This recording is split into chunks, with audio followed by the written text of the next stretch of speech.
Hello friends, thank you very much आप सभी को। आपने हमारा डेंगू से अपने आप को कैसे बचाए रखें वीडियो को देखा और बहुत सारे लोगों तक पहुंचाया। मुझे बहुत सारे लोगों के थैंक यू कमेंट्स आए उस वीडियो को देखने के बाद। लेकिन दोस्तों, एक ख़ास बात यह है कि वीडियो में बात करना, जानकारी शेयर करना एक अलग बात है और उसको प्रैक्टिकली खुद अपने शरीर पे महसूस करना एक अलग बात है। तो दोस्तों, आप सबके दुआओं से मैंने पिछले 15 दिन के अंदर अपने आप को डेंगू से रिकवर किया है और वही पर्सनल एक्सपीरियंस आज आपके साथ शेयर करूंगा। थैंक यू, आप सब लोगों ने इतना प्यार दिया।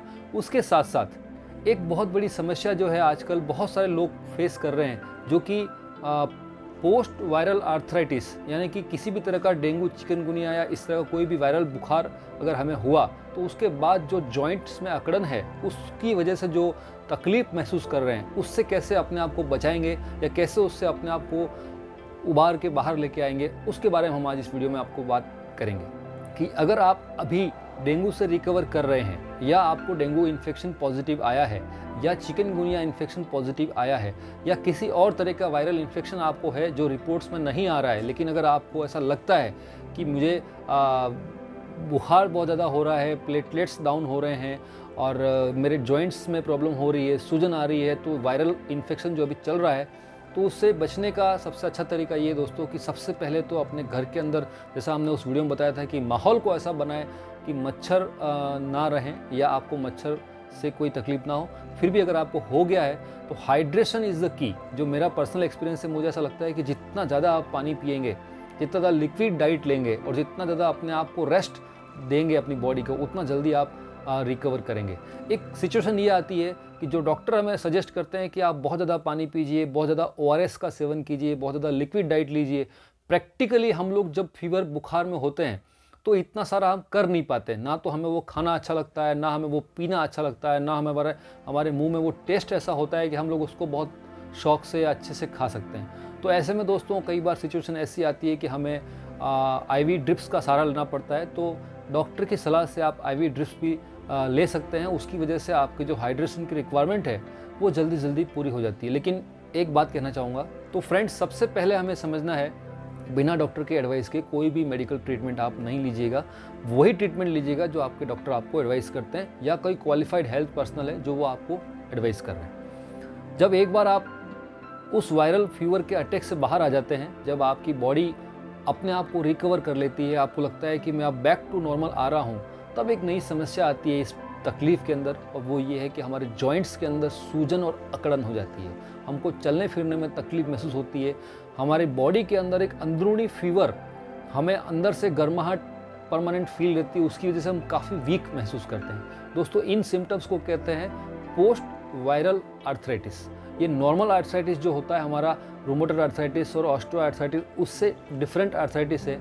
ये हमारी बॉडी में परमानेंटली नहीं रहता है, ये कुछ समय तक रहता है। किसी किसी व्यक्ति को 1-2 दिन रहता है, किसी किसी को 1-2 वीक रहता है और किसी किसी को 1-2 महीने रहता है। ये इस बात पे डिपेंड करता है कि हमारी बॉडी के अंदर हमारा इम्यून सिस्टम कितना स्ट्रांग है और कितना जल्दी हम फाइट बैक करके अपने बॉडी से उस वायरस को बाहर निकाल फेंकने में सक्षम हो पाते हैं। दोस्तों, इसके लिए क्या करना है, तो कुछ उपाय हैं जो मैंने किए हैं, वो मैं आपको शेयर करूंगा। और थैंक्स करता हूं एक बार फिर से आप सभी को, आपके प्यार और आशीर्वाद की वजह से बहुत जल्दी हमने गॉड की कृपा से डेंगू से रिकवर किया और इस पोस्ट वायरल आर्थराइटिस से भी अब हम रिकवर कर चुके हैं। तो दोस्तों, सबसे पहली चीज़ ये है कि जब आप डेंगू इन्फेक्शन के दौरान हैं तो आपको रेस्ट करना है, और जब आप आर्थराइटिस से ग्रसित हैं बुखार के बाद, तो आपको रेस्ट की बजाय थोड़ा बहुत मूवमेंट करना है। चाहे घर में ही आप करें, लेकिन थोड़ा मूवमेंट करें, जिसकी वजह से आपकी जॉइंट की स्टिफनेस नहीं आएगी। तो first answer is the movement is the medicine. लेकिन मूवमेंट का मतलब ऐसा नहीं कि आपसे चला नहीं जा रहा लेकिन बस आप दौड़ रहे हैं, भाग रहे हैं, ऐसा नहीं। लेकिन हाँ, जहाँ भी हैं आप कोशिश कीजिए थोड़ा बहुत अपने जॉइंट्स के अंदर मूवमेंट रखें। हाइड्रेशन अगेन बहुत इंपॉर्टेंट है। खूब पानी पीजिए, खूब लिक्विड डाइट लीजिए। कई बार अक्सर क्या होता है कि जैसे बुखार से रिकवर करते हैं तो हमारी बहुत सारी चीज़ें खाना खाने की इच्छा होती है, तो उस समय ध्यान रखिएगा कि कोई भी हैवी मील या हैवी डाइट हमें नहीं लेना है। हमें अभी भी लिक्विड डाइट को मेंटेन करना है, अभी भी हमें फ्रूट्स और अदर फाइब्रस डाइट और प्रोटीन डाइट को मेंटेन करना है, जिसकी वजह से हमारी बॉडी में रिकवरी फास्ट होगी। सभी तरह के फ्रूट्स आप खा सकते हैं दोस्तों, लेकिन एक खास बात कहूँगा कि डेंगू और चिकनगुनिया के दौरान अक्सर लोग कहते हैं कि पपीते के पत्ते का रस हमें पीना चाहिए। मैं भी मानता हूँ कि दोस्तों बहुत इंपॉर्टेंट है, लेकिन मैंने ये महसूस किया है कि अगर हम अपनी ही मर्जी से, अपने ही तरीके से अगर पपीते के पत्ते का रस पीने की कोशिश करते हैं, तो इस बार ये देखा गया है कि बहुत सारे लोगों को मुँह में छाले होने की समस्या आई है। तो मेरा सजेशन ये है कि किसी अच्छे हेल्थ प्रोफेशनल या किसी अच्छे डॉक्टर से बात करके आप किस डोजेस में वो लेना है वो तय कीजिए, या फिर उनकी जो मार्केट की रेडीमेड प्रिपरेशंस आती हैं टेबलेट और सिरप फॉर्म में, वो आप ले सकते हैं, लेकिन डॉक्टर की एडवाइस से। अगर आपको ऐसा लगता है कि आप प्रॉपर हाइड्रेशन को मेंटेन नहीं कर पा रहे हैं, अगर आपको ऐसा लगता है कि आप फ्रूट्स की डाइट को प्रॉपर नहीं ले पा रहे हैं, तो एक सप्लीमेंट जो हैं वो आप लेके और बहुत अच्छे से अपने आप को रिकवर कर सकते हैं। दोस्तों, मैंने ड्यूरिंग द डेंगू और आफ्टर डेंगू बहुत सारे सप्लीमेंट्स लिए। कुछ एग्जांपल्स मैं आपको शेयर करूंगा। Multivitamin, multi mineral, organic and natural form में अगर आपके पास अवेलेबल है तो आप ले सकते हैं। विटामिन सी आपको लेना चाहिए। तुलसी एक बहुत अच्छा anti viral, anti inflammatory supplement है जो कि आपको बहुत हेल्प करता है। उसके अलावा विटामिन बी और बी कॉम्प्लेक्स के सप्लीमेंट्स आप ले सकते हैं। कैल्शियम, मैग्नीशियम के सप्लीमेंट आप ले सकते हैं। ग्लूकोसामाइन सप्लीमेंट है जो आपको जॉइंट हेल्थ में काफ़ी हेल्प करता है, वो आप ले सकते हैं। ओमेगा 3 ले सकते हैं। और अपनी डाइट को अच्छे से न्यूट्रिशियस रिच डाइट बनाने के लिए आप प्रोटीन सप्लीमेंट का सहारा ले सकते हैं। दोस्तों, इस तरीके से आप बहुत सारे सप्लीमेंट्स का उपयोग कर सकते हैं, लेकिन फिर से कहना चाहूँगा, क्वालिफाइड सर्टिफाइड न्यूट्रिशन एडवाइज़र की हेल्प से ही इन सप्लीमेंट्स को आप लेंगे, ताकि कोई भी चीज़ ना तो ओवरडोज हो, ना किसी की कमी रह जाए, राइट। इसके अलावा अगर बहुत ज़्यादा ज़रूरत लगे तो आप डॉक्टर की सलाह से कुछ मेडिकेशंस ले सकते हैं। मेडिकेशन में 2 तरह की मेडिकेशंस जो हैं वो आर्थराइटिस, जो वायरल आर्थराइटिस होता है उसमें सजेस्टेड हैं। उसमें कुछ NSAIDs होती हैं जो कि non steroidal anti inflammatory drugs उनको बोलते हैं। वो डॉक्टर की सलाह से आप लीजिएगा कि जो आपकी बॉडी को सूट करे।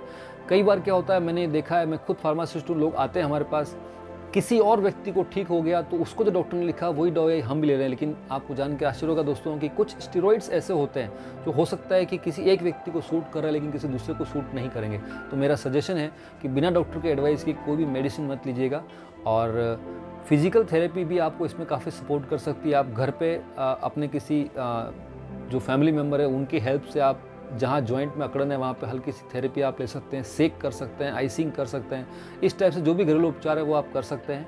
अपनी डाइट को लाइट रखिए, लिक्विड बेस रखिए, और जितना ज़्यादा हो सके उतना अपने जॉइंट्स के अंदर मूवमेंट रखिए, तो आप बहुत जल्दी इस आर्थराइटिस से बाहर निकल जाएंगे। दोस्तों, 15 दिन लगे मुझे डेंगू इन्फेक्शन होने के बाद से लेके आर्थराइटिस के इन्फेक्शन से भी बाहर निकलने में। टोटल 15 दिन के अंदर डेंगू से भी बाहर निकले, आर्थराइटिस से भी बाहर निकले।